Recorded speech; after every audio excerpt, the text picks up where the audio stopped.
بسم اللہ الرحمن الرحیم۔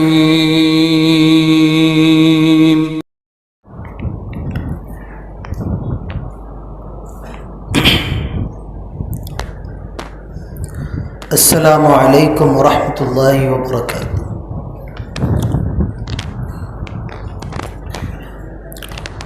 الحمد للہ نحمده ونستعینه ونستغفره ونعوذ باللہ من شرور انفسنا ومن سیئات اعمالنا، من يهده الله فلا مضل له ومن يضلل فلا هادي له،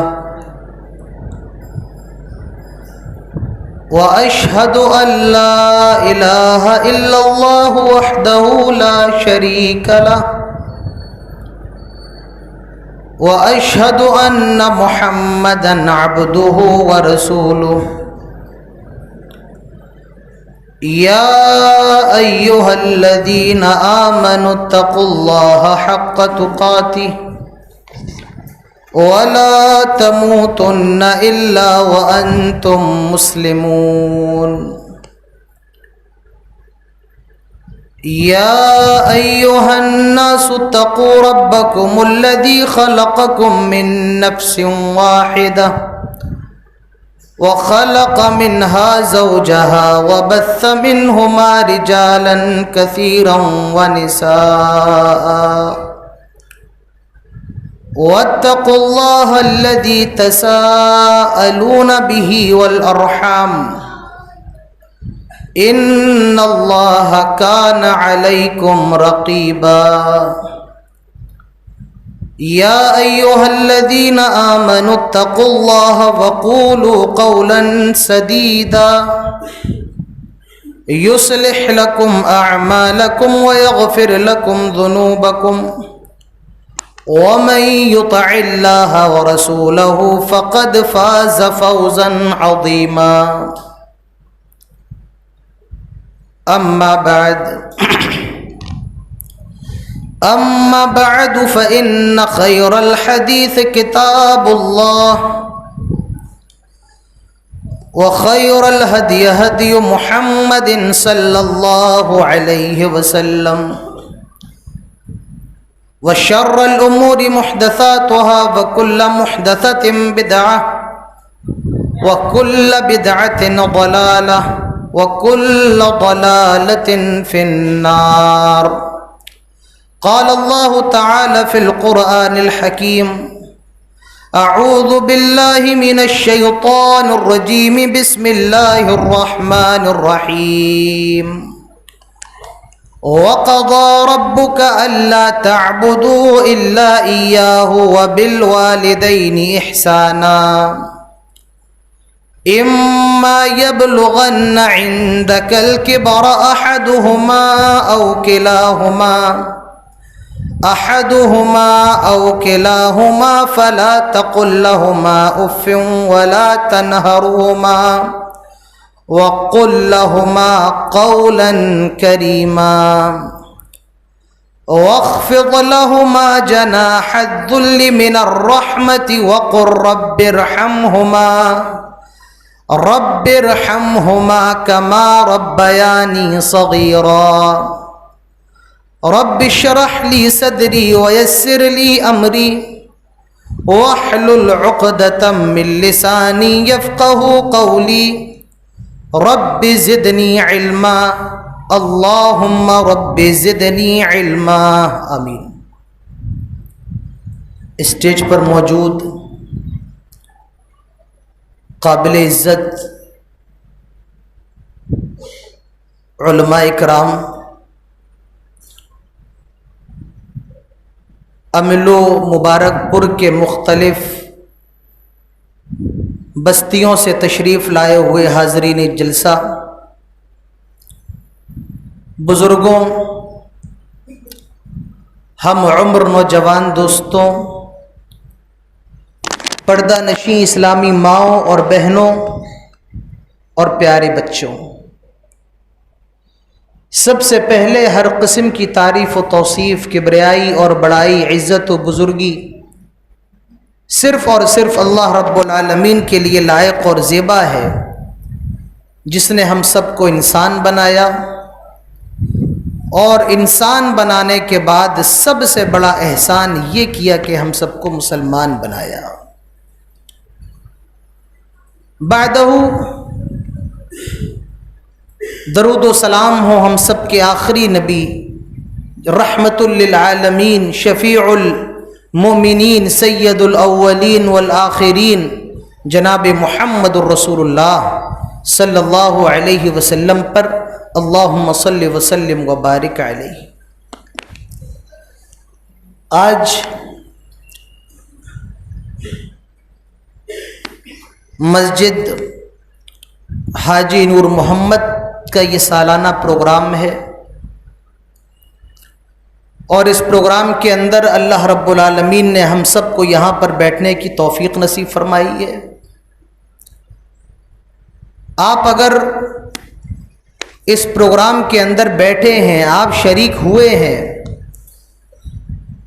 آپ دور دراز سے تشریف لائے ہیں، تو آپ یہ ہرگز نہ سمجھیں کہ اس میں آپ کا کوئی کمال ہے، بلکہ یہ صرف اور صرف اللہ رب العالمین کی توفیق ہے۔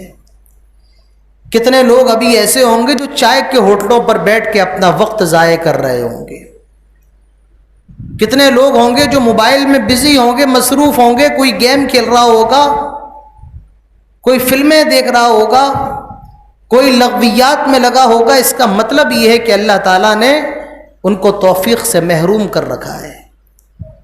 اللہ تعالیٰ سے دعا کرتے ہیں کہ ہم سب کو کہنے اور سننے کے ساتھ تمام باتوں پر عمل کرنے کی توفیق نصیب فرمائے، آمین۔ ہم سب جانتے ہیں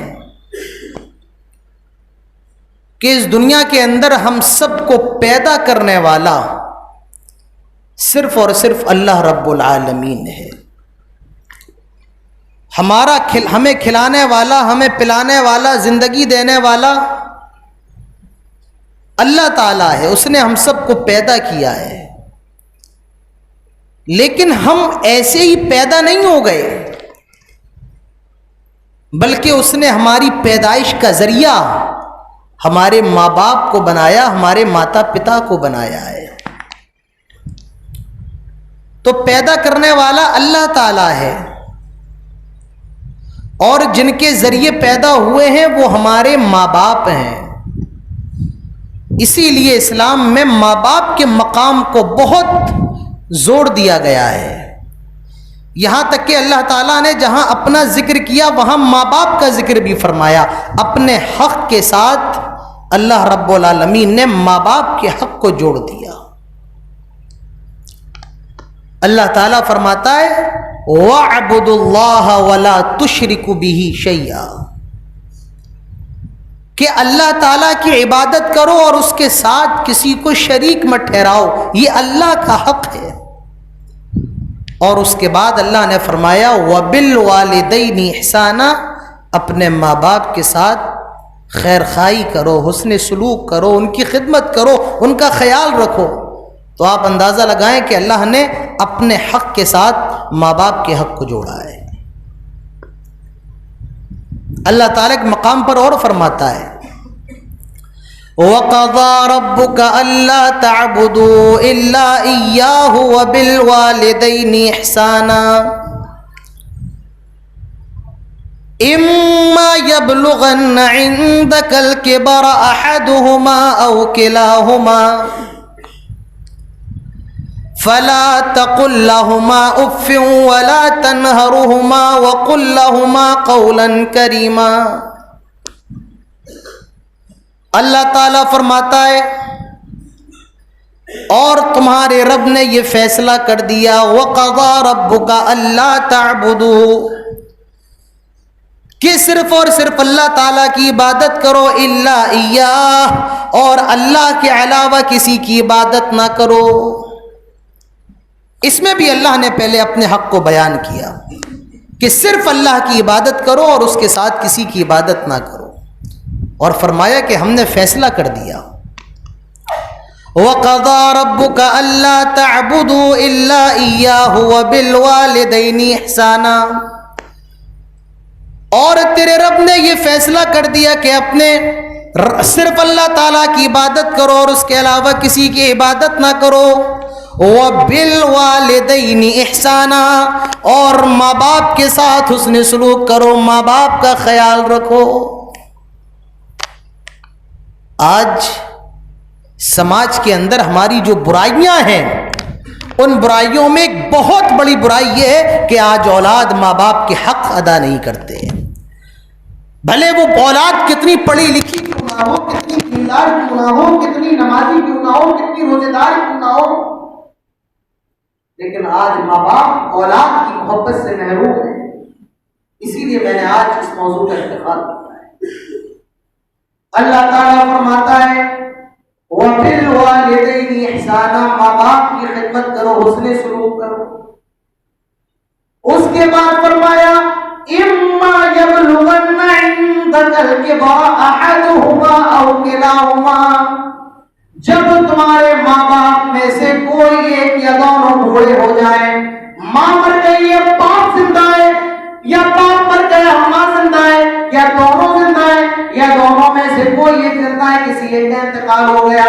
عندك الكبر احدهما او كلاهما، کوئی ایک زندہ ہے یا دونوں زندہ ہیں. جانتے ہو پہلے ایک کیوں کہا گیا؟ اگر ماں باپ میں سے کوئی ایک ہوتا ہے، بوڑھے بڑھیا میں سے کوئی ایک ہوتا ہے، یعنی بوڑھا مر گیا بڑھیا زندہ ہے، یا بڑھیا مر جائے بوڑھا زندہ ہے، اس وقت بڑھاپا تو مصیبت ہے ہی، اور بڑی مصیبت بن جاتا ہے. کیوں؟ بڑھاپے میں اپنے درد کو بیان کرنا، اپنے غموں کو، اپنے دل کو ہلکا کرنا، یہ ایک بڑھیا اپنے بوڑھے سے کر سکتی ہے، بوڑھا اپنی بیوی سے کر سکتا ہے. بچوں کے پاس کہاں ٹائم ہوتا ہے کہ اپنے ماں باپ کو وقت دے. تو اگر کوئی ایک رہے تو بڑھاپا بہت دردناک ہوتا ہے، بڑا المناک ہوتا ہے. اسی لیے فرمایا کوئی ایک یا دونوں اور بوڑھے ہو جائیں. اور کیا کہا؟ عندک الکبر، تیرے پاس بوڑھے ہو جائیں. یہ عندک الکبر کا لفظ بتا رہا ہے کہ ماں باپ کا خیال رکھنا، ماں باپ کی دیکھ بھال کرنا یہ اولاد کے اوپر ضروری ہے. ماں باپ اگر بوڑھے ہو جائیں، ان کے کھانے پینے کا بندوبست اولاد کو کرنا پڑے گا، ان کے دوا علاج کا انتظام بھی اولاد کو کرنا پڑے گا، ان کے رہنے کی ضرورتوں کو پورا کرنا پڑے گا، ان کی چھوٹی بڑی ضرورتوں کو اولاد پورا کرے گی. عندک الکبر، اور وہ اپنی اولاد کے پاس رہیں گے ماں باپ. فرمایا جا رہا ہے اما یبلغن عندک الکبر احدهما او کلاهما، تیرے ماں باپ میں سے کوئی ایک یا دونوں تیرے پاس اگر بوڑھے ہو جائیں، فلا تقل لهما اف، ماں باپ کو مارنا تو دور کی بات ہے، اونچی آواز میں بات کرنا تو بہت بات کی چیز ہے، ماں باپ کو گالی دینا تو بہت دور کی بات ہے. فلا تقل لهما اف ولا تنهرهما، ماں باپ کو اف بھی کہنے کی اجازت نہیں ہے. تکلیف کا سب سے بڑا درجہ کیا ہوتا ہے آپ لوگ جانتے ہیں؟ یہ سوال آپ لوگوں سے ہے. میری آواز آ رہی ہے؟ ارے میری آواز آ رہی ہے؟ تکلیف کا سب سے بڑا درجہ کیا ہے؟ یہ آپ لوگوں نے بیچ میں خالی جگہ کیوں چھوڑ رکھی؟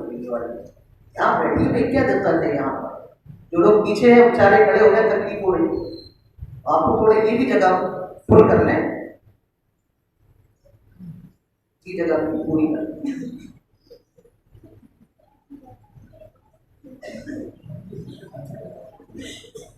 تو میرا سوال آپ لوگوں سے یہ تھا کہ سب سے بڑی تکلیف کیا ہے؟ میں اس کا جواب دیتا ہوں. سب سے بڑی تکلیف یہ ہے کسی کو قتل کر دیا جائے، کسی کو مار دیا جائے. یہ سب سے بڑی تکلیف ہے. اور تکلیف کا سب سے چھوٹا درجہ دنیا کے اندر، سب سے چھوٹی تکلیف یہ ہے کہ کسی کو اف بھی کہا جائے. اللہ تعالیٰ فرماتا ہے فلا تقل لهما اف، اپنے ماں باپ کو چھوٹی سے چھوٹی تکلیف یعنی جو اف ہے، اپنے ماں باپ کو اف بھی کہنے کی اجازت ہے. ولا تنهرهما، کبھی کبھی ایسا ہوتا ہے کہ ماں باپ بوڑھے ہو جاتے ہیں اور اولاد کی کوئی غلطی نہیں پھر بھی اولاد کو ڈانٹ دیتے ہیں. کبھی کبھی ایسا ہوتا ہے کہ بلا وجہ مار بھی دیتے ہیں. کبھی کبھی ایسا ہوتا ہے بوڑھے ہو جاتے ہیں بلا وجہ کوئی ایک دو جملے ایسے کہہ دیتے ہیں جو اولاد پہ شاہ گزرتے ہیں. فرمایا جا رہا ہے ماں باپ اگر مار بھی دیں, ماں باپ اگر دو تین کھری کھوٹی بھی سنا دیں, وَلَا تَنْهَرْهُمَا, اپنے ماں باپ کو جھڑکنے کی ضرورت نہیں ہے, اپنے ماں باپ سے تیز آواز میں بات کرنے کی ضرورت نہیں ہے. وَقُلْ لَهُمَا قَوْلًا كَرِيمًا, بات کرو تو بڑے پیارے انداز میں, بات کرو تو بہت ادب کے ساتھ, بات کرو تو عمدہ اسلوب کے ساتھ. اللہ تعالیٰ فرماتا ہے وَقُلْ لَهُمَا قَوْلًا كَرِيمًا. ماں باپ بوڑھے ہو جائیں اف بھی کہنے کی اجازت نہیں, جھڑکنے کی اجازت نہیں, اور بات کرو تو اچھے اسلوب کے ساتھ, اچھے انداز کے ساتھ. اور اس کے بعد ایک بہت زبردست آیت ہے, یہ اپنے دلوں کو تھام کے سنو. دنیا کے اندر جتنی بھی ماں باپ کے تعلق سے جتنی بھی باتیں ہوتی ہیں, دنیا کے جتنے مذہب جو کہتے ہیں وہ ساری چیزیں ایک طرف اور قرآن کی یہ آیت ایک طرف. فرمایا جا رہا ہے وَاخْفِضْ لَهُمَا جَنَاحَ الذُّلِّ مِنَ الرَّحْمَةِ, اپنے ماں باپ کو اپنے بازوؤں میں ڈھانپ لو, رحمت کے بازوؤں میں ڈھانپ لو. جس طرح ایک پرندہ اپنے بچوں کو اپنے بازوؤں میں ڈھانپ لیتا ہے تیز ہواؤں سے بچانے کے لیے, آندھی طوفان سے بچانے کے لیے, اے لوگوں دنیا کی مصیبتوں سے بچانے کے لیے اپنے ماں باپ کو اپنے رحمت کے بازوؤں میں ڈھانپ لو. وَقُلْ رَبِّ ارْحَمْهُمَا كَمَا رَبَّيَانِي صَغِيرًا, اور اخیر میں ایک دعا سکھائی جا رہی ہے, اے لوگوں اپنے ماں باپ کے لیے دعا کیا کرو. وہ دعا کیا ہے؟ رَبِّ ارْحَمْهُمَا كَمَا رَبَّيَانِي صَغِيرًا, اے اللہ میرے ماں باپ پر رحم فرما جس طرح کے بچپن میں انہوں نے مجھ پر رحم کیا ہے. رب ارحمہما کما ربیانی صغیرا, اے اللہ میرے ماں باپ پر رحم فرما جس طرح کے بچپن میں انہوں نے مجھ پر رحم کیا ہے. ہم اور آپ دعا کرتے ہیں اے اللہ ہم پر رحم فرما, اے اللہ مسلمانوں پر رحم فرما, لیکن اللہ تعالیٰ نے اس دعا کے آخر میں ایک جملہ جوڑ دیا, کیا؟ کما ربیانی صغیرا. صرف یہ نہیں تھا کہ اللہ میرے ماں باپ پر رحم فرما, دعا اتنی نہیں, اس کے بعد ایک جملہ جوڑا گیا, کیا؟ اس طریقے سے رحم فرما جس طرح انہوں نے بچپن میں مجھ پر رحم کیا ہے. یہ جملہ ہمیں اور آپ کو یہ بتا رہا ہے آج تو 20 سال کا ہٹا کٹا جوان ہو گیا, ایسے ہی نہیں تیرے باپ نے اپنی زندگی کو تیرے لیے قربان کر دیا. جب تو پیدا ہوا تو تیرے ماں باپ نے اپنے لیے جینا چھوڑ دیا. تیری ماں سردی میں سخت ٹھنڈی میں تیرے گیلے پیشاب پر سو گئی لیکن تجھے سوکھے بستر پہ سلایا. تیرے باپ نے سردی کی سرد ہوائیں نہ دیکھی, گرمی کی چرچراتی دھوپ نہ دیکھی, وہ کوڑ کے بیلو کی طرح بستر تاکہ میرا بچہ کامیاب ہو جائے, میرے بیٹے کا فیوچر بن جائے. کما ربیانی صغیرا, اے اللہ اس طریقے سے رحم فرما جس طریقے سے بچپن میں انہوں نے مجھ پر رحم کیا ہے. آج بیٹا کہتا ہے اپنے باپ سے کہ تم نے میرے لیے کیا ہی کیا ہے. آج بیٹی اپنی ماں سے کہتی ہے کہ کتیا کی طرح بھوکتی رہتی ہے. میرے بھائیوں کی کہیں اور کی بات نہیں, ہمارے اور آپ کے سماج کے حالات ہیں, ہماری اور آپ کی برادری کے معاملات ہیں, ہمارے اور آپ کے گھروں کے واقعات ہیں. میرے بھائیوں آج اولاد ماں باپ کو ڈانٹ رہی ہے, آج بیٹی اپنی ماں سے کہہ رہی ہے کہ کتیا کی طرح بھوکتی کیوں ہے. صحابی اللہ کے رسول کے پاس آئے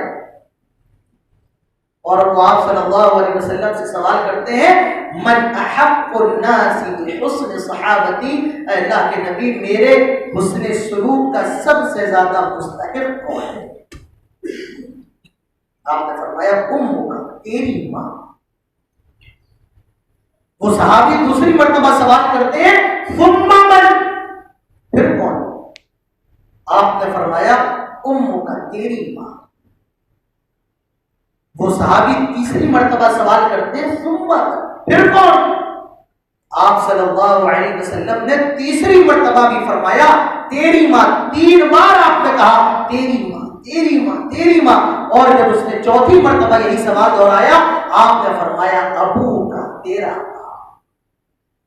3 مرتبہ اللہ کے نبی نے ماں کا ذکر کیا، تیری ماں، تیری ماں، تیری ماں، اور چوتھی مرتبہ آپ نے ذکر کیا تیرا باپ۔ میرے بھائی کو پتا چلا ماں کا جو مرتبہ ہے وہ باپ سے 3 گنا زیادہ بڑا ہے۔ عزت احترام میں ماں باپ دونوں برابر ہیں، رسپیکٹ میں دونوں برابر ہیں۔ ماں کی بھی عزت کرنا ہے، باپ کی بھی عزت کرنا ہے، لیکن ماں کا مقام 3 گنا زیادہ بڑا ہے۔ کیوں؟ کیونکہ 3 ایسی تکلیفیں جو دنیا کے اندر سے تو ماں اٹھاتی ہے کوئی باپ نہیں اٹھاتا ہے، اسی لیے اسلام کی نظر میں ماں کا مرتبہ باپ سے 3 گنا زیادہ بڑا ہے، کیونکہ 3 ایسے دکھ ہیں جو صرف ماں اٹھاتی ہے۔ اللہ تعالیٰ اس کو فرماتا ہے وَوَصَّيْنَا الْإِنسَانَ بِوَالِدَيْهِ إِحْسَانًا حَمَلَتْهُ أُمُّهُ كُرْهًا وَوَضَعَتْهُ كُرْهًا وَحَمْلُهُ وَفِصَالُهُ 30 شَهْرًا۔ اللہ تعالیٰ فرماتا ہے آج انسانوں ہم تمہیں وصیت کر رہے ہیں کہ اپنے ماں باپ کے ساتھ حسن سلوک کرنا۔ اللہ نے یہ نہیں کہا کہ ہم تمہیں حکم دے رہے ہیں، یہ نہیں کہا کہ ہمارا آرڈر ہے یہ تمہارے لیے، بلکہ کیا کہہ رہے ہیں؟ وصیت کر رہے ہیں۔ اس آیت میں کیا فرمایا تھا کہ رب نے یہ فیصلہ کر دیا، اور یہاں فرمایا جا رہا ہے وصیت کر رہے ہیں۔ اور آپ کو یہ مسئلہ معلوم ہے دنیا کے اندر اگر باپ وصیت کر کے جائے کہ میرے مرنے کے بعد میری طرف سے حج کرنا ہے تو اس وصیت پر عمل کرنا ضروری ہے۔ باپ وصیت کر کے جائے میری طرف سے نفلی روزے رکھنا ہے، اس وصیت پر عمل کرنا ضروری ہے۔ جب باپ کی وصیت کا یہ حال ہے تو انسان ہے، اور اس باپ کو پیدا کرنے والا، ہم سب کو پیدا کرنے والا کون؟ ہمارا رب ہے۔ وہ وصیت کر رہا ہے کیا؟ اپنے ماں باپ کے ساتھ حسن سلوک کرنا۔ اور ماں کو اتنا اونچا مقام کیوں ملا؟ بتایا جا رہا ہے حملتہ امہ کرہا،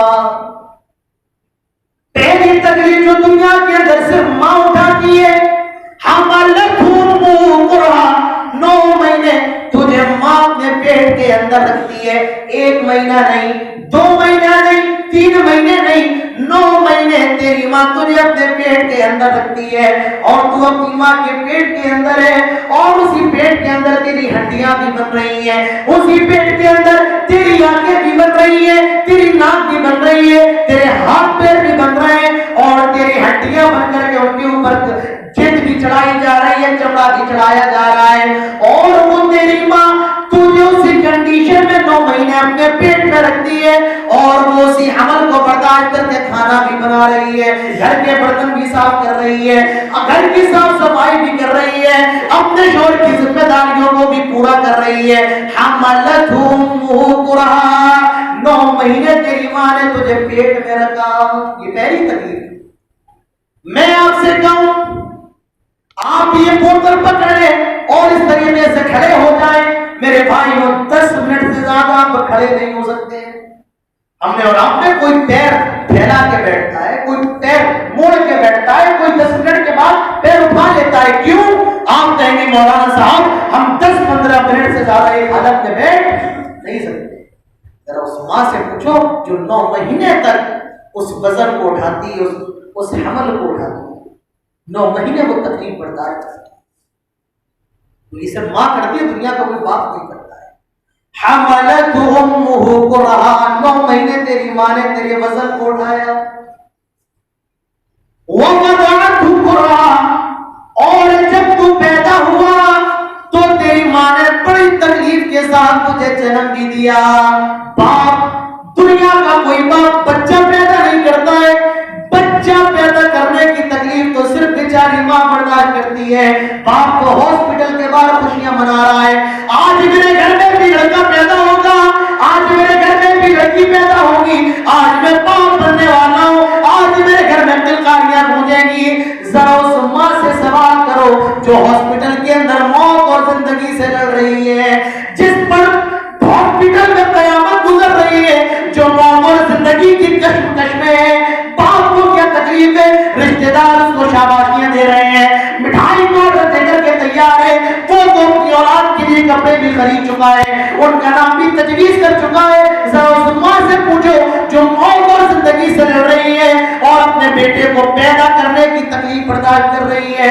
وَوَضَعَتْهُ كُرْهًا، اور کتنے واقعات ہمارے اور آپ کے سامنے ہوں گے، آپ کے عملوں کے ہوں گے، آپ کے مبارک پور کے ہوں گے.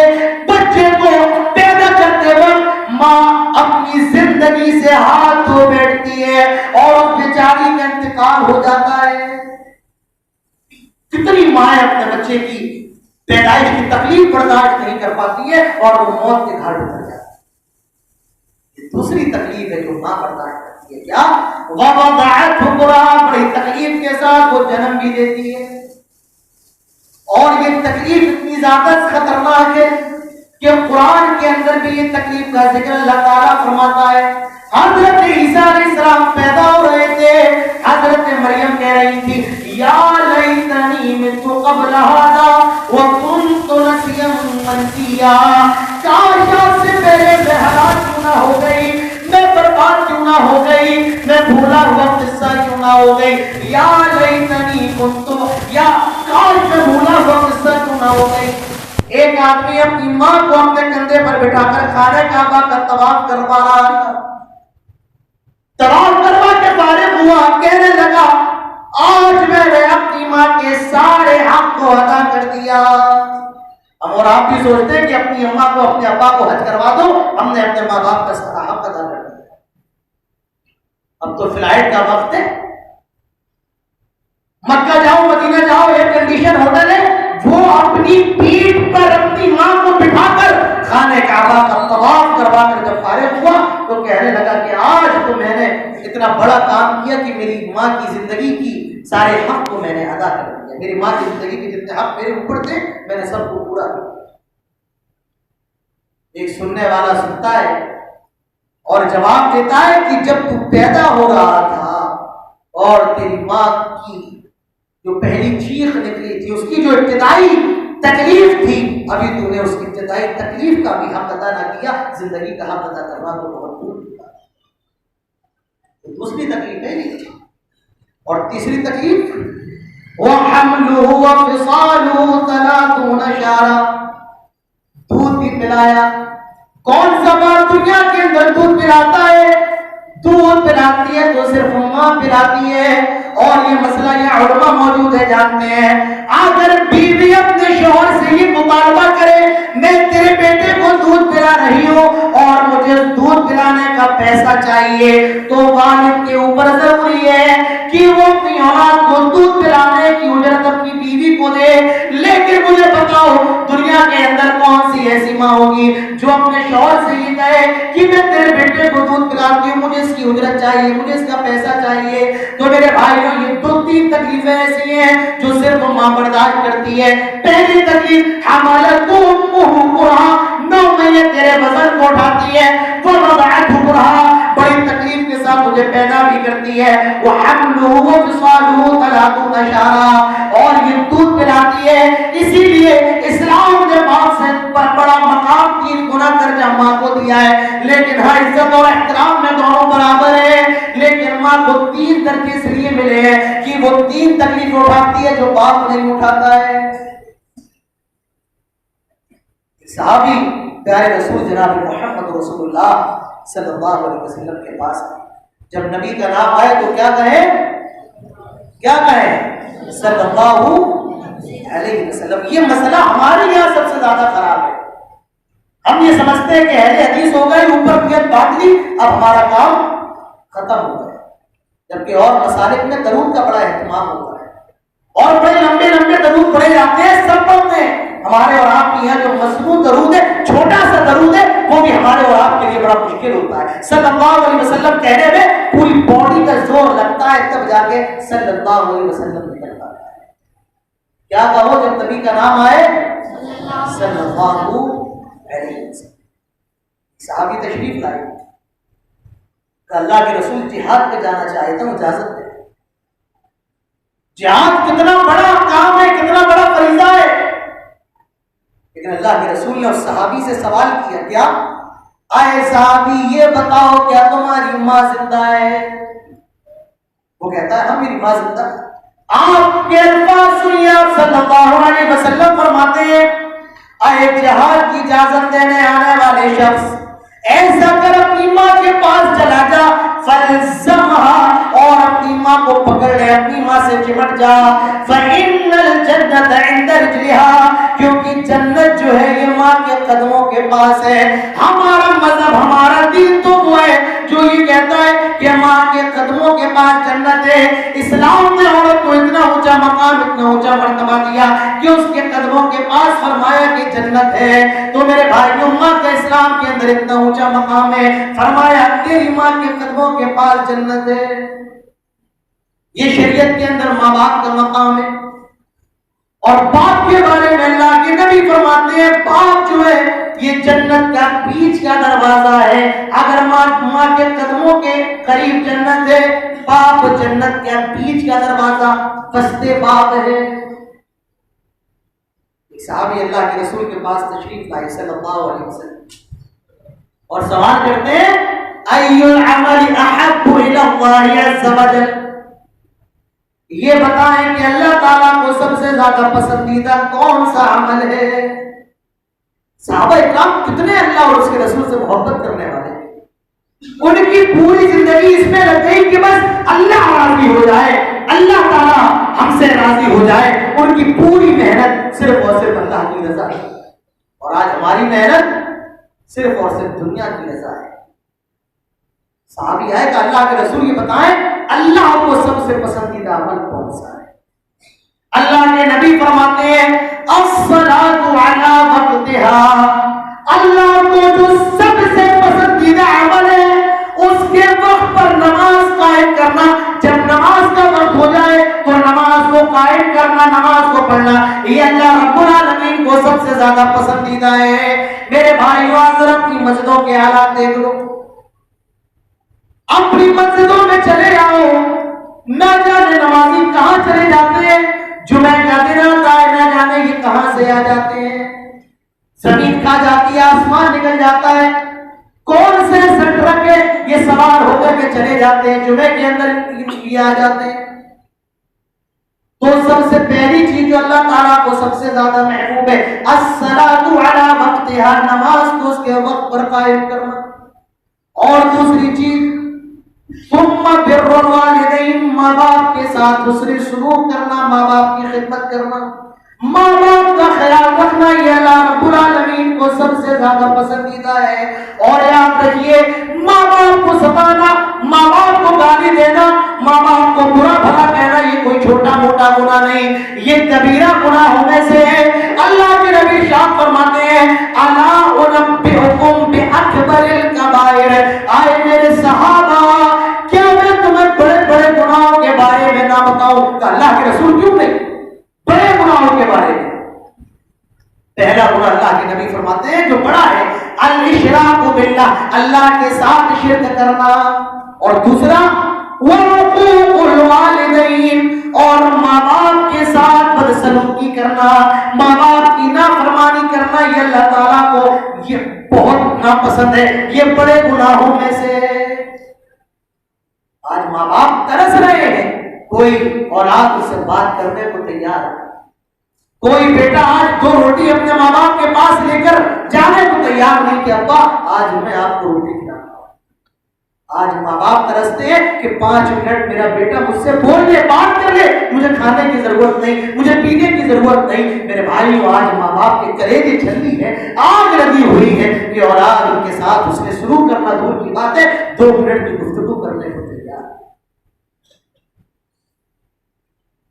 یاد رکھیے، ماں باپ کا مقام تو اتنا بڑا ہے کہ آپ نفلی عبادت میں مصروف ہو اور آپ کے ماں باپ آپ کو بلائیں تو نفلی عبادت پر ماں باپ کا حکم، میرے بھائیوں، نفلی عبادت پر ماں باپ کا حکم آپ کو ماننا پڑے گا۔ جریج کا واقعہ آپ لوگوں نے سنا ہے، ایک عابد تھا اور جنگل کے اندر اپنا مکان بنا کر ڈھونڈتا اللہ کی عبادت کرتا ہے، نماز پڑھ رہا ہے، نماز کے اندر مصروف ہے۔ اس کی ماں اس کے دروازے پہ آئی اور آواز لگائی جریج، لیکن جریج کو نماز پڑھ رہا ہے، وہ بڑا پریشان ہے، کیا کروں، میری ماں باہر آواز لگا رہی ہے اور میں یہاں نماز پڑھ رہا ہوں، کیا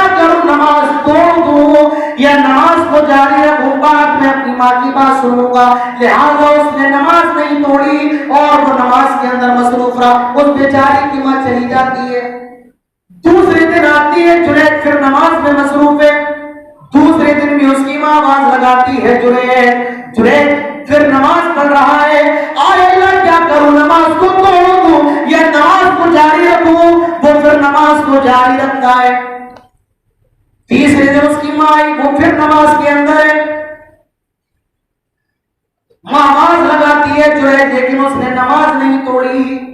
ماں نے اس کے لیے بد دعا کر دی اپنے بیٹے کے لیے کہ جب تک تجھے موت نہ آئے، تب تک تو کسی بدکار عورت کی شکل نہ دیکھ لے، تب تک تجھے موت نہ آئے. میرے بھائی اس بد دعا کا اثر بھی ہوتا ہے. یاد رکھو دنیا کے اندر کوئی ماں باپ ایسے نہیں ہوں گے کہ وہ اپنی اولاد کو بد دعا دیں، لیکن جب دے دیں تو یہ بھی یاد رکھو اللہ تعالیٰ ماں باپ کی بد دعا کو کبھی رائے گا نہیں کرتا ہے. جس طرح اللہ ماں باپ کی دعا کو قبول فرماتا ہے، اسی طرح اللہ تعالیٰ ماں باپ کی بد دعا کو بھی قبول فرماتا ہے. آواز لگائی جنید، لیکن جنید نے دروازے نہیں کھولے. ماں نے بد دعا دی، جب تک تجھے جب تک موت نہ آئے، جب تک کہ تو کسی بدکار عورت کا چہرہ نہ دیکھ لے. اب دیکھو اس کی ماں کی بد دعا کا اثر جنید کے اوپر کیسا ہوا. وہ نمازی تھا، دیندار تھا، اپنے گاؤں کا سب سے بڑا عبادت گزار تھا. ایک عورت اس کے پاس آئی، زانیہ عورت، اور کہنے لگی کہ میرے ساتھ زنا کرو. زنا کی دعوت دے رہی ہے. جنید نے منع کر دیا کہ نہیں، میں تیرے ساتھ زنا نہیں کروں. وہ گئی اور ایک چرواہے سے اس نے زنا کیا، اپنی خواہشات کو مٹایا، اور اس صحبت کے بعد جو اولاد پیدا ہوئی اس زانیہ نے پورے میں یہ مشہور کر دیا یہ اولاد کسی اور کی نہیں بلکہ جریج کی. لوگوں کو بڑا غصہ آیا کہ جریج جو اپنے آپ کو اتنا بڑا عالم سمجھتا ہے، اتنا بڑا دیندار سمجھتا ہے، اور اس کی یہ حرکت. گاؤں کے لوگ گئے اور جریج کا جو بیچارے کا گھر پھوس کا بنا ہوا تھا وہ پورا گھر توڑ دیا. جریج کہتا ہے ارے بھائی میری بات سنو، کیوں توڑ رہے ہو، کیا بات ہے؟ لوگ کہنے لگے آئے جریج کی عورت کہتی ہے تو نے اس کے ساتھ زنا کیا ہے اور تیرے نطفے سے اس کے پیٹ سے بچہ ہوا ہے. جریج نے کہا وہ بچہ لے کر کے آؤ. بچہ لایا جاتا ہے. جریج نماز پڑھتا ہے اور نماز پڑھنے کے بعد اس عورت کے جو بچہ تھا اس کو پیٹ کو دباتا ہے اور کہتا ہے یہ بتا تیرا باپ کون ہے؟ وہ بچہ بول پڑتا ہے کہ میرا باپ فلاں فلاں چرواہا ہے. اس کے بستی کے لوگ بڑے شرمندہ ہوئے اور کہنے لگے جریج ہم سے غلطی ہو گئی، کہو تمہارے گھر کو سونے سے بنا دے. کہا سونے سے نہیں، جیسا پھوس کا پہلے تھا ویسا بنا دو. تو میں آپ کو بتانا یہ چاہتا ہوں کہ ماں باپ کی دعا جس طریقے سے اثر انداز ہوتی ہے، ماں باپ کی بد دعا بھی اثر انداز ہوتی ہے. ماں باپ کی دعا بھی اللہ قبول کرتا ہے اور ماں باپ کی بد دعا بھی اللہ تعالیٰ قبول کرتا ہے. ماں باپ کی خدمت میرے بھائیوں کر لو، دنیا بھی سنور جائے گی، آخرت بھی سنور جائے گی. ماں باپ کی خدمت کر لو، دنیا بھی سنور جائے گی اور آخرت بھی سنور جائے گی.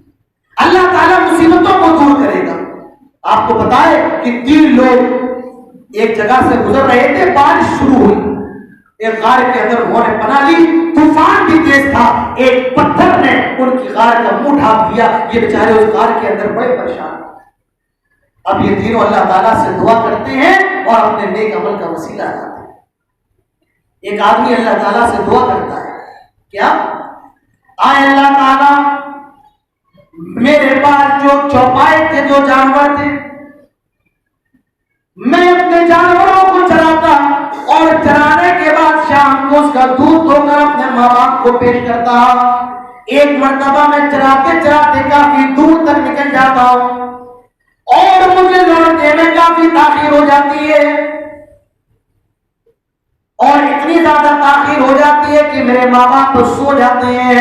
میں اپنے جانوروں کو چرا کر کے آیا، میں نے دیکھا میرے ماں باپ سو چکے ہیں اور میرے بچے بھوک سے تڑپ رہے ہیں، لیکن مجھے گوارا نہیں ہوا کہ میں اپنے ماں باپ سے پہلے اپنے بچوں کو دودھ پلاؤں. میں نے اپنے ماں باپ کے قدموں میں صبح کر دی اور جب وہ صبح بیدار ہوئے تو میں نے ان کو دودھ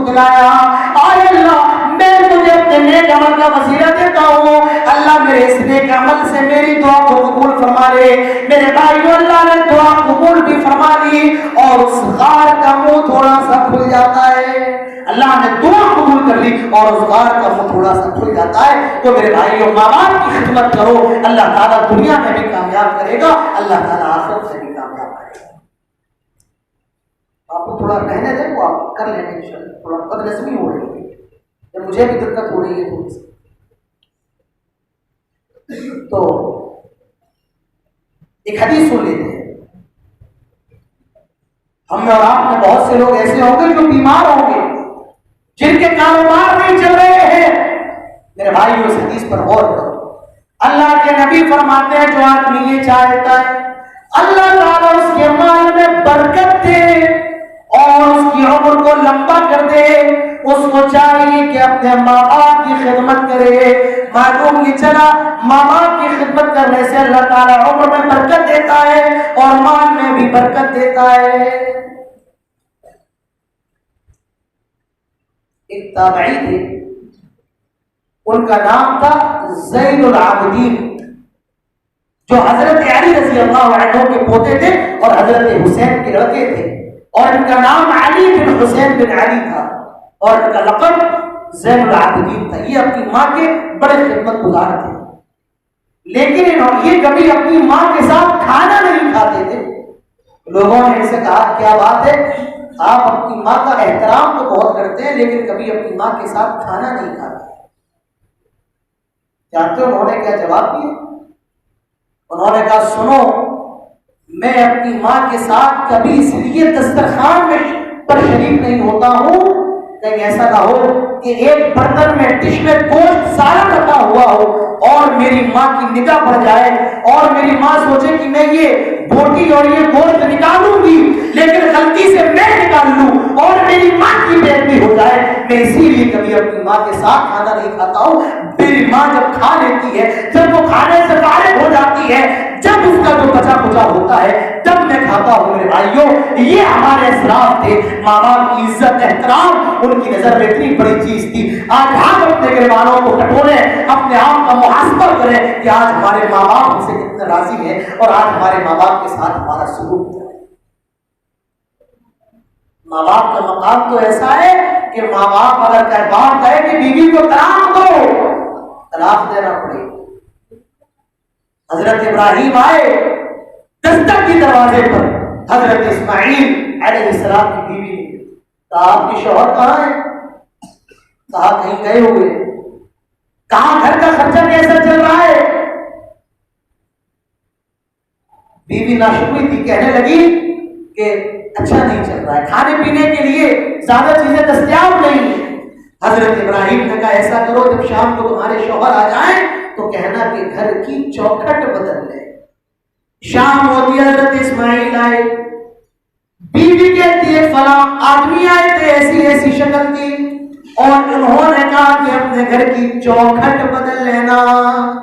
حضرت اسماعیل سمجھ گئے، کہنے لگے وہ کوئی اور نہیں بلکہ میرے باپ ابراہیم تھے اور وہ مجھے یہ حکم دے کر کے گئے ہیں کہ میں تمہیں طلاق دے دوں۔ لہٰذا اسماعیل علیہ السلام نے طلاق دے دی اور دوسری عورت سے شادی کر لی، نکاح کر لیا۔ حضرت ابراہیم کا پھر آنا ہوا، دروازے پہ دستک دی، حضرت اسماعیل علیہ السلام کی بیوی نے دروازہ کھولا، ابراہیم علیہ السلام کی بہو نے گیٹ کھولا۔ کہا اسماعیل کہاں ہے؟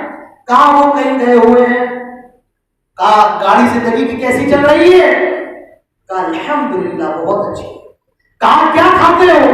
کہا گوشت کھاتے ہیں۔ کیا پیتے ہو؟ زمزم پیتے ہیں۔ حضرت اسماعیل نے گوشت میں زمزم میں برکت دی اور کہا جب اسماعیل آ جائے تو ان سے کہنا کہ اپنے گھر کی چوکھٹ کو نہ بدلیں۔ شام ہوتی ہے، حضرت اسماعیل آئے، ان کی بیوی کہتی ہے فلاں فلاں شخص آئے تھے اور ان کا حلیہ ایسا تھا، پورا حلیہ بیان کیا اور کہا وہ یہ کہہ کر کے گئے ہیں کہ آپ اپنے گھر کی چوکھٹ کو نہ بدلیں۔ حضرت اسماعیل کہتے ہیں وہ کوئی اور نہیں بلکہ میرے باپ ابراہیم تھے اور وہ مجھے یہ حکم دے کر کے گئے ہیں میں تمہیں اپنے نکاح میں رکھوں۔ میرے بھائیوں، باپ اگر کہے کہ اپنی بیوی کو طلاق تو دینا پڑے گی، لیکن وہ باپ بھی ابراہیم کی طرح ہونا چاہیے، وہ باپ بھی عمر فاروق کی طرح ہونا چاہیے میرے بھائی۔ لیکن باپ کا مقام ہے، ماں کا مقام و مرتبہ اسلام کا ہے۔ 3 لوگ ایسے ہیں کہ اللہ تعالیٰ قیامت کے دن ان کی طرف دیکھنا بھی گوارا نہیں کرے گا. ان کا جنت میں جانا تو دور کی بات ہے، اللہ دیکھنا بھی گوارا نہیں کرے گا. 3 قسم کے لوگ ہوں. اس میں ایک کون ہوگا؟ مدمن الخمر، شراب پینے والا. اللہ تعالیٰ اس کو قیامت کے دن دیکھے گا نہیں. اور احسان کرنے کے بعد احسان جتانے والا. آج ہم اور آپ احسان بہت جتاتے ہیں. ہم نے وقت آنے پر تمہیں پیسہ دیا تھا، بھول گئے.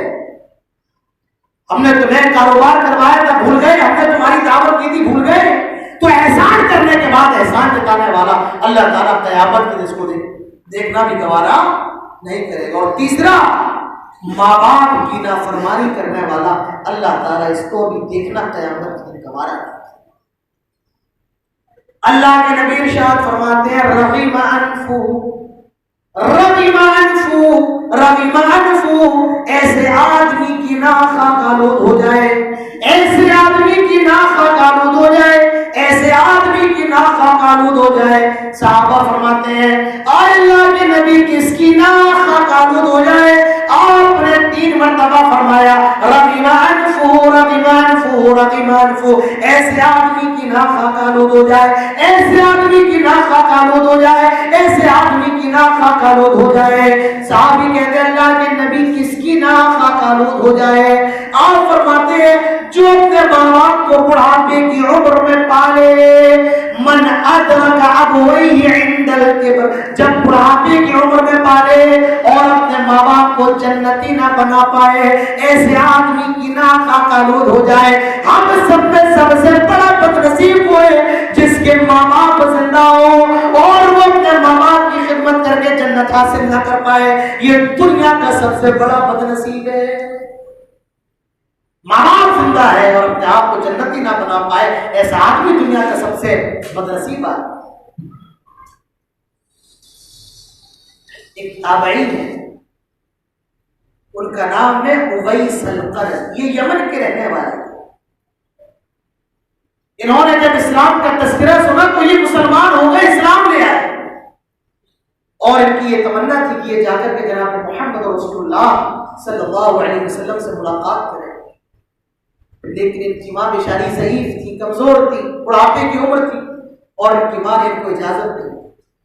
لیکن حضرت جبرائیل نے اللہ کے رسول کو بتا دیا اے اللہ کے نبی ایک فلاں فلاں آدمی ہے اور وہ آپ سے ملنا تو چاہتے ہیں لیکن ان کی ماں نے ملاقات کی اجازت نہیں دی اور وہ اپنی ماں کے بڑے خدمت گزار ہیں. اللہ کے نبی نے اپنے صحابہ سے کہا تھا آئے میرے صحابہ سب سے بہترین تابعی اویس القرنی ہے، اگر وہ تمہیں مل جائے ان سے اپنے لیے دعا کروا لینا، ان سے اپنے لیے مغفرت کروا لینا. اور حضرت عمر نے اللہ کے رسول سے یہ حدیث سن رکھی تھی. حضرت عمر نے اللہ کے رسول سے یہ بات سنی ہوئی. جب بھی حج کا موسم آتا اور یمن سے لوگ مکہ حج کرنے کے لیے آتے، حضرت عمر حضرت اویس قرنی کے بارے میں ضرور سوال کرتے کیا تم لوگوں میں کوئی اویس القرنی ہے؟ تقریباً 22 ہجری کے اندر یمن سے لوگ حج کرنے کے لیے آئے. حضرت عمر نے جمع کیا اور فرمایا افیکم اویس القرنی، کیا تم لوگوں میں کوئی اویس القرنی ہے؟ ایک آدمی اٹھ کر کے کھڑا ہوتا ہے ہاں میں اویس القرنی ہوں. آپ فرماتے ہیں جو قبیلہ قرن سے، جو قبیلہ مراد کی شاخ ہے، کہا ہاں. کیا تمہاری ماں زندہ ہے؟ کہا ہاں. حضرت عمر فاروق فرماتے ہیں آئے اویس القرنی اپنے ہاتھوں کو اٹھاؤ اور ہمارے لیے مغفرت کی دعا کرو. حضرت اویس القرنی تعجب میں پڑ جاتے ہیں آئے عمر آپ تو اللہ کے رسول کے ساتھی ہیں، آپ تو صحابی ہیں، آپ نے نبی کا ساتھ دیا ہے، آپ نے تو نبی کے چہرے کو دیکھا ہے، آپ کے ہاتھوں کو چوما ہے، آپ صحابی ہیں، میں آپ کے لیے مغفرت کی دعا کیسے کر سکتا ہوں؟ حضرت عمر فرماتے ہیں میرے نبی نے کہا تھا لو اقسم علی اللہ لابر. اویس جب کوئی قسم اٹھا لیتے ہیں اللہ تعالیٰ ان کی قسم کو ضرور بھی ضرور پورا کرتا ہے. وہ اپنی ماں کے اتنے زیادہ خدمت گزار ہیں، وہ جب بھی ہاتھ اٹھاتے ہیں اللہ تعالیٰ ان کی دعا کو ضرور قبول کرتا ہے. حضرت عبید ذوالقرنین کو یہ مقام کیسے ملا؟ ان کی میرے بھائیوں ماں باپ کی خدمت، اپنی ماں کی خدمت کی وجہ سے۔ اگر دنیا کے اندر بھی سرخرو ہونا چاہتے ہو اور آخرت میں بھی، تو میرے بھائیوں اپنے ماں باپ کو اپنا بنا، اپنے ماں باپ کے بن جاؤ۔ یاد رکھو تمہارا باپ جنت کا دروازہ ہے اور تمہاری ماں کے قدموں کے قریب جنت ہے۔ ماں باپ ہے تو سب کچھ ہے، جن کے ماں باپ نہیں ہے ان سے پوچھو، جن کی ماں نہیں ہے ان سے پوچھو، جن کے سروں سے باپ کا سایہ شفقت بچپن سے اٹھ چکا ہے ان سے پوچھو کہ باپ کتنی عظیم چیز ہے۔ باپ وہ ہے جب پیدا ہوا تو تیرے باپ نے اپنے لیے جینا چھوڑ دیا۔ باپ وہ ہے کہ جب تو جوان ہوا تو تیرا باپ بوڑھا ہو گیا، تو طاقتور ہوا وہ کمزور ہو گیا، تیری ہڈیاں مضبوط ہوئی اس کی ہڈیاں کمزور ہوئی، تو پروان چلتا رہا، تیرا باپ کمزور ہوتا رہا، تو اتراتا رہا، وہ لڑکاتا رہا، اس نے اپنی ہستی کو مٹا دیا، اور تو اپنے باپ سے کہتا ہے کہ میرے باپ نے میرے لیے کیا ہی کیا ہے۔ میرے بھائیوں، اس نے اپنی زندگی کو تیرے لیے قربان کر دیا، تیری ماں نے اپنی زندگی کو قربان کر دیا، تو تیرے ماں باپ یہ تیری جنت ہے، تیری ماں کے قریب جنت ہے اور تیرا باپ جنت کا دروازہ ہے۔ تو یہ کچھ چیزیں تھیں ماں باپ کے حقوق کے تعلق سے کہ اولاد کے اوپر ماں باپ کی کیا کیا ذمہ داریاں ہیں۔ لیکن ابھی میری بات ختم نہیں ہوئی ہے، اور میرا موضوع صرف اتنا نہیں ہے کہ ماں باپ کے حقوق والے اولاد پر کیا ہے، میرا موضوع کا دوسرا حصہ یہ بھی ہے کہ ماں باپ کے اوپر اولاد کا حق کیا ہے۔ آج والدین نے صرف یہ سمجھ رکھا ہے کہ صرف اور صرف اولاد کے اوپر ان کے حق ہیں، جبکہ والدین کے اوپر اولاد کے تعلق سے کچھ نہیں میرے بھائی۔ جس طریقے سے اولاد ماں باپ کے حقوق اس کو ادا کرنا ہے، ماں باپ کو بھی اولاد کے حقوق ادا کرنا ہے۔ سب سے پہلی چیز ماں باپ کے اوپر جو اولاد کے تعلق سے جانتے ہیں کیا ہے؟ آپ یہ مت سوچیں کہ ہم کتنے ہی زیادہ گناہ کر لیں، کتنی ہی بدکاریاں کر لیں اور یہ امید رکھیں کہ ہماری اولاد بڑی دیندار ہوگی، تو یہ آپ کی سب سے بڑی غلط فہمی۔ اولاد کے حقوق میں سب سے پہلا حق ماں باپ کے اوپر یہ ہے کہ وہ پہلے اپنے آپ کو سدھاریں، اور جب تک اپنے آپ کو سدھاریں گے نہیں ان کی اولاد بھی سدھرے گی۔ شادی سے پہلے یہ حق والدین کے اوپر شروع ہو جاتا ہے کہ ماں باپ اپنا خیال رکھیں، اپنے آپ کو سدھاریں۔ حضرت موسیٰ علیہ السلام حضرت خضر کے ساتھ ایک جگہ جاتے ہیں اور ایک گاؤں والوں سے کہتے ہیں ہمیں کھانا دو، بھوک لگ رہی ہے۔ گاؤں والوں نے منع کر دیا۔ حضرت خضر علیہ السلام حضرت موسیٰ ایک جگہ سے گزر رہے ہیں، بستی کی گلی سے گزر رہے ہیں، ایک دیوار نظر آئی، یرید ان ینقض، اور قریب تھا کہ وہ گرنے والی تھی، گر جانے والی تھی۔ حضرت خضر نے ہاتھ لگایا اور وہ دیوار صحیح ہو گئی۔ حضرت موسیٰ نے کہا یہ دیوار آپ نے فری میں کیوں صحیح کر دی؟ گاؤں والوں نے کھانا دینے سے منع کر دیا، آپ کچھ اجرت وغیرہ لے رہے تھے۔ حضرت خضر نے جواب دیا تھا وَقَالَ أَبُوهُمَا صَالِحًا، ان دونوں بچوں کا باپ بڑا دیندار تھا۔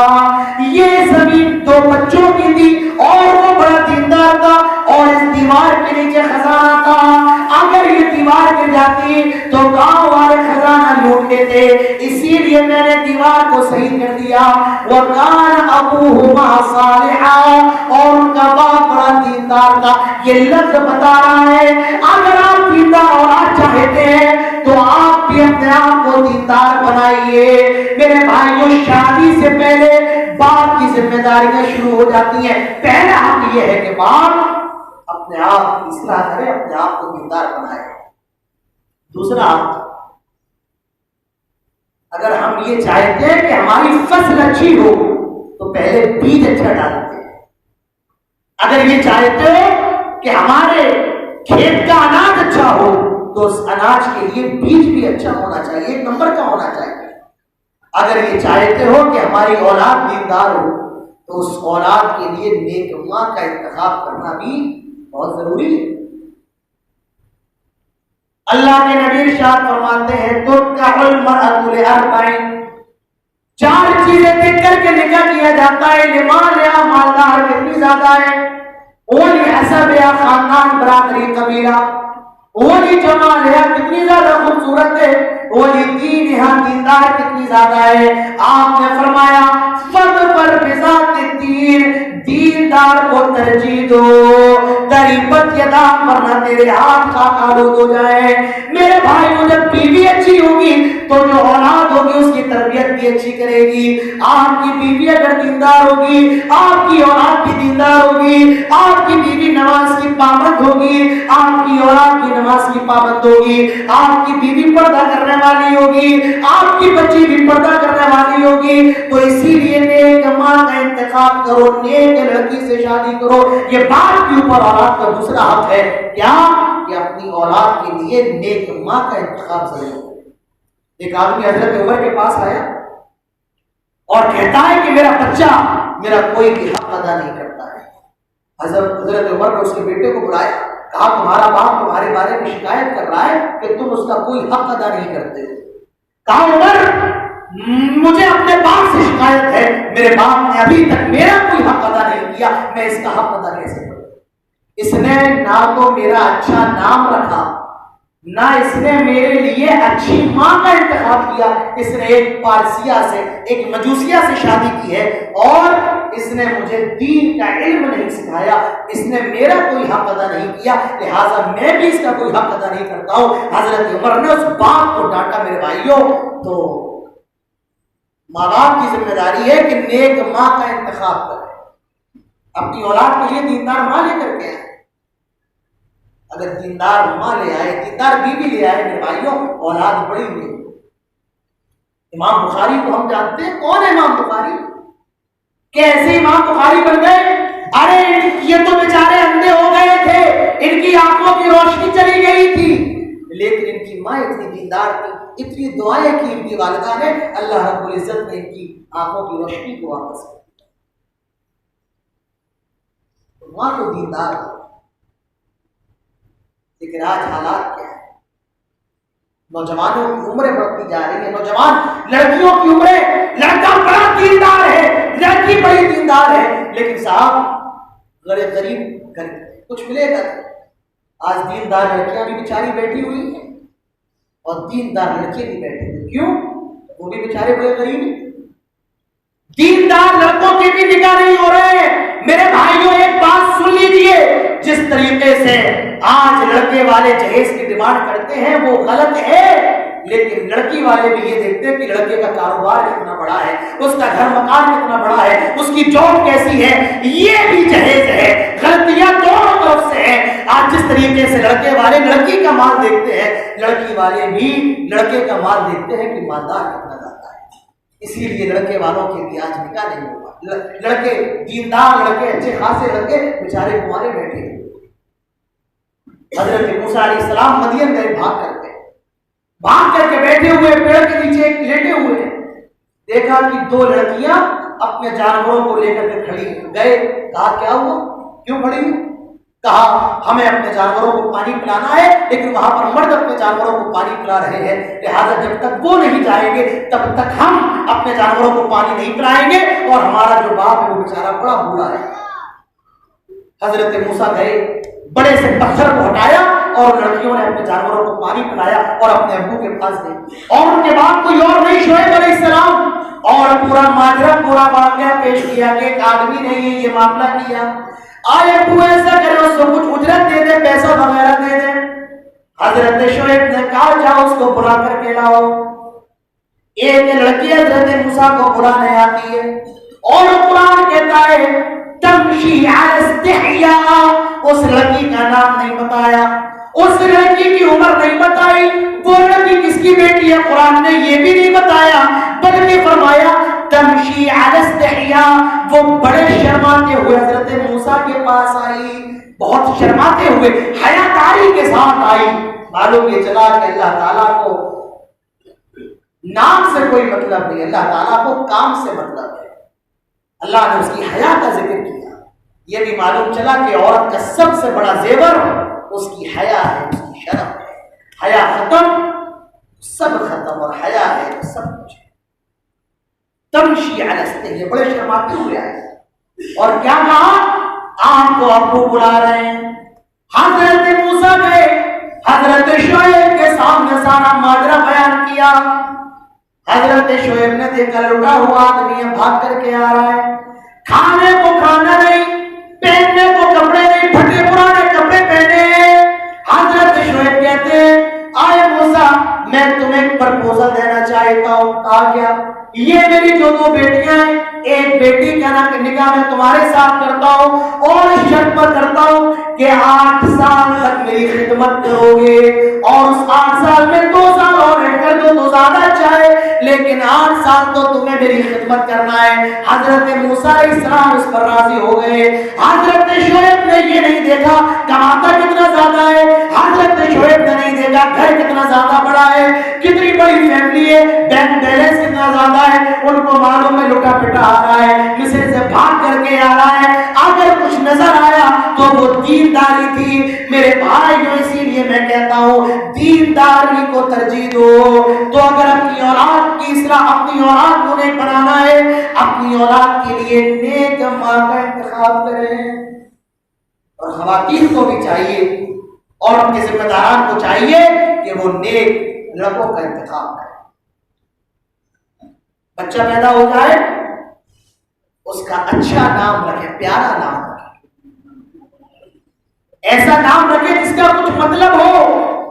آج ہمارے اور آپ کے یہاں بڑے عجیب عجیب نام چلتے ہیں, چنو, پپو, گڈو, لپو, بہت عجیب عجیب نام چلتے ہیں. نام اچھے رکھو.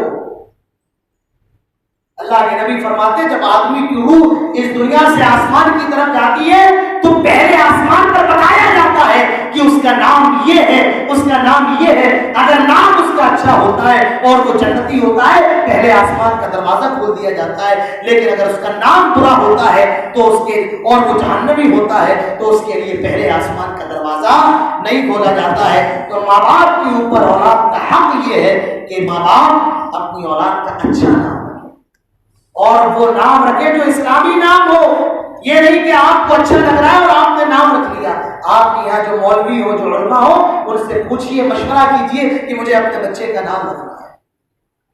اسی طریقے سے ماں باپ کے اوپر اولاد کا حق یہ ہے کہ جب بچے ہوں تو میرے بھائیوں اپنے بچوں کا عقیقہ کرو.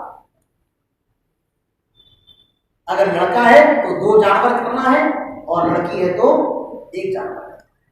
ماں باپ کے اوپر اولاد کا یہ حق ہے کہ ماں باپ اپنی اولاد پر نگاہ رکھے. میری بیٹی کہاں جا رہی ہے, میرا بیٹا کہاں جا رہا ہے. اللہ کے نبی ارشاد فرماتے ہیں کلکم راع وکلکم مسئول عن رعیتہ, تم میں ہر شخص ذمہ دار ہے اور کل قیامت کے روز سے اس کی ذمہ داری کے بارے میں سوال کیا جانے والا ہے. لہذا اپنے بچوں کا خیال رکھو. وہ کہاں جاتے ہیں, کس سے ملتے ہیں, کس سے ملاقات کرتے ہیں, ان کی دوستی, ان کا اٹھنا بیٹھنا کتنے لوگوں میں ہے. اپنے بچوں پر نگاہ رکھو. حضرت زکریا حضرت مریم سے کہتے ہیں کھجور کہاں سے آ گئی. حضرت زکریا کو معلوم ہے یہ بڑی نیک ہے, دیندار ہے, لیکن حضرت زکریا کا سوال کرنا یہ بتا رہا ہے کہ آپ بھی اپنے بچوں سے سوال کرو کہاں سے آ رہے ہو, اتنا پیسہ تم کو دیا کہاں خرچ کیا. تو میرے بھائی کو اپنے بچوں پر نگاہ رکھو کیونکہ آپ اس کے بارے میں جواب دینا ہے. ماں باپ کے اوپر اولاد کی ذمہ داری یہ ہے کہ وہ اپنی اولاد کو دیندار بنائے اور ان کی تربیت کرے. ان کو بتائے حرام کیا ہے اور حلال کیا ہے, ان کو بتائے کہ صحیح کیا ہے اور غلط کیا ہے. حضرت حسن رضی اللہ عنہ چھوٹی سی عمر, کچھ کھجور آتے ہیں صدقے کے. حضرت حسن اس کی طرف بڑھے تاکہ کھجور کھا لے. کھجور کون سی بڑی چیز ہے, چھوٹی سی چیز ہوتی ہے. حضرت حسن کھجور کھانے کے لیے بڑھتے ہیں. جو کھجور صدقے کے آئے ہوئے ہیں اور آپ لوگوں کو یہ معلوم ہے نبی کے لیے اور نبی کے گھرانے کے لیے صدقے کا کھانا جائز نہیں ہے. حضرت حسن کھجور لینے کے لیے بڑھتے ہیں اور ایک کھجور پکڑ لیتے ہیں. اللہ کے نبی فرماتے ہیں چھی چھی یہ کیا اٹھا لیا, اما شعرتا کیا تجھے معلوم نہیں, نحن لا نأکل صدقہ, ہم صدقے کی چیزوں کو نہیں کھاتے ہیں. آپ ذرا اندازہ لگاؤ اگر ایک کھجور کھا لیتے تو کیا غلط تھا، لیکن بتایا جا رہا ہے صحیح کیا ہے غلط کیا ہے، لہذا اپنے بچوں کو بھی صحیح غلط کے بارے میں بتاؤ۔ اپنی بچیوں کو بتاؤ کہ کسی بھی غیر محرم سے سلام نہیں کرنا، مصافحہ نہیں کرنا۔ اپنے بچوں کو بتاؤ کسی غیر محرم لڑکی سے کبھی مصافحہ نہیں کرنا، کبھی بات نہیں کرنا۔ اپنے بچوں کو اس کی تربیت تو ابھی سے ان کو دینداری سکھاؤ۔ اسی لیے اللہ کے نبی فرماتے ہیں جب تمہارے بچے 7 سال کے ہو جائیں انہیں نماز پڑھنے کا حکم۔ کتنے سال کے؟ 7 نہیں، 7 کہہ رہا ہوں، 7 سال کے ہو جائیں نماز پڑھنے کا حکم۔ تمہاری بچیاں چھوٹی چھوٹی ہیں، اپنی بچیوں کو بھی نماز پڑھو، انہیں چھوٹے چھوٹے اسکارف لا کر کے دے دو، چھوٹے چھوٹے برقعے چلتے ہیں برقعے لا کر کے دے دو۔ بچپن سے تربیت نہیں ہوگی میرے بھائیوں پھر جوانی میں تربیت نہیں ہو سکتی۔ تو اپنے بچوں کی تربیت ان کو صحیح اور غلط کے بارے میں بتاؤ، بچپن میں ہی اپنے بچوں کو عقیدے کے بارے میں بتاؤ۔ آئے میرے بیٹے کتنا بھی بڑا مسئلہ ہو، کتنی بھی بڑی پریشانی ہو، لیکن اللہ تعالیٰ کی ذات کے ساتھ کسی کو شریک نہیں کرنا۔ جب بھی مدد مانگنا تو صرف اللہ سے مانگنا، جب بھی کوئی پریشانی آئے پکارنا تو صرف اللہ کو پکارنا۔ حضرت لقمان حکیم اپنے بیٹے کو نصیحت کر رہے ہیں، کیا؟ یا بنی لا تشرک باللہ ان الشرک لظلم عظیم۔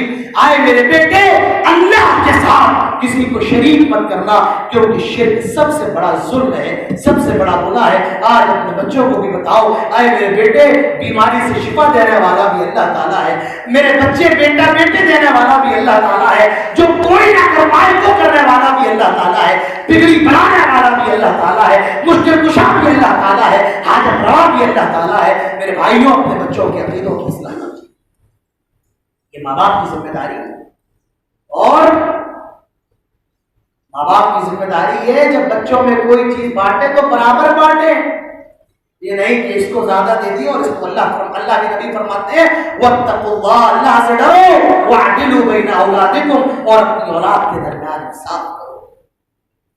آج ہمارے اور آپ کے سماج میں ہوتا ہے کہ فلاں بیٹے سے زیادہ محبت ہے تو اس کو زیادہ نہیں سب کو دے دیا، اور دوسرا بیٹا ہے میرے بھائیوں اس کو حق کے وراثت سے بھی محروم کر دیا۔ یاد رکھیے میرے بھائیوں، اگر اولاد آپ کو گالیاں کیوں نہ دے، اگر آپ کا بیٹا آپ پر ہاتھ کیوں نہ اٹھائے، تب بھی اس اولاد کو حق کے وراثت سے محروم نہیں کیا جائے۔ تو ماں باپ کے اوپر اولاد کا حق یہ ہے کہ ان کو ان کا حق دو، ان کے حق سے محروم نہ کرے۔ ماں باپ کے اوپر ضروری یہ ہے کہ وہ اپنی اولاد سے اچھا تعلق رکھیں، اچھا معاملہ اپنی اولاد سے کریں، اپنی اولاد سے ہنسا بھی کریں، بولا بھی کریں، مسکرایا بھی کریں۔ یہ نہیں کہ گھر میں صرف اور صرف غصے کا ماحول۔ اللہ کے رسول اپنے نواسے حضرت حسن حسین کو پیار کرتے۔ ایک مرتبہ کچھ لوگوں کا گزر ہوا، انہوں نے اللہ کے نبی کو دیکھا کہ وہ حسن حسین سے محبت کر رہے ہیں، بوسہ لے رہے ہیں۔ لوگوں نے کہا اللہ کے نبی ہم نے تو کبھی تک اپنے بچوں کو پیار نہیں کیا، ہم نے تو کبھی اپنے بچوں کا بوسہ نہیں لیا۔ اللہ کے نبی فرماتے ہیں اگر اللہ رب العالمین نے تمہارے دلوں سے رحم کو اٹھا لیا ہو، رحم کو چھین لیا ہو تو میں اس میں کیا کر سکتا ہوں؟ معلوم یہ چلا اپنے بچوں سے پیار بھی کیا کرو، ان کی اپنے بچوں سے محبت بھی کیا کرو، اپنے چھوٹے چھوٹے بچوں کو بوسہ بھی لے لیا کرو۔ میرے بھائیوں یہ بھی ماں باپ کی ذمہ داری ہے، صرف غصے کا ماحول نہیں، صرف لاٹھی نہیں، کبھی کبھی گلے بھی اپنی اولاد کو لگا لیا کرو۔ آج جو لڑکیاں غیر مسلم لڑکوں کے ساتھ بھاگ رہی ہیں اس کی ایک وجہ یہ ہے کہ باپ ان کو توجہ نہیں دیتا ہے، ماں بھی برا بڑا کہتی ہے، باپ بھی نظر انداز کرتا ہے، اپنے بیٹوں کو زیادہ محبت کرتا ہے اور اپنی بچیوں کو نظر انداز کر دیتا ہے۔ میرے بھائیوں محبت کی ضرورت تو سب کو ہے، باپ کو بھی ہے، اور اس باپ کی محبت اولاد کو بھی ضروری ہے، لیکن جب وہ